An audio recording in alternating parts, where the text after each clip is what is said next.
Another interesting comparison, Makkah and Bakka. Have you heard these two names of Makkah before? They both occur once in the Quran. Once in the Quran, in Surah Muhammad, Allah Azza wa Jal uses the word Makkah.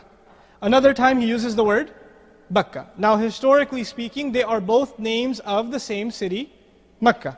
Some have argued that Bakka was the first name and Makkah is the later name. More accurately though, linguists have argued that Makkah is the name and Bakka is the nickname.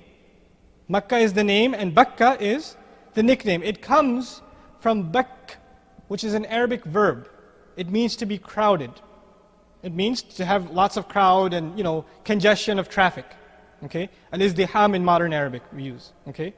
Now, when Bakka is used in Surah Al-Imran with a ba, originating from the word crowd, the very few ayat that follow are ayat of Hajj. وَلِلَّهِ عَلَى النَّاسِ حِجُّ الْبَيْتِ.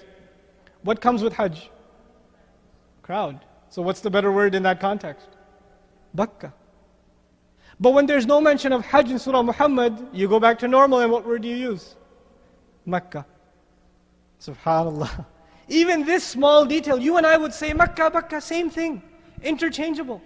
They're the same word.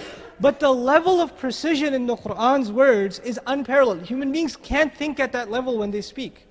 They can't think at that level. We're not at that level of accuracy. So one thing we learn from Qur'an is how careful we need to be with our tongues. Right? This is the sunnah of Allah Azza wa Jal. He speaks in very, very, very precise, even to the minutest detail.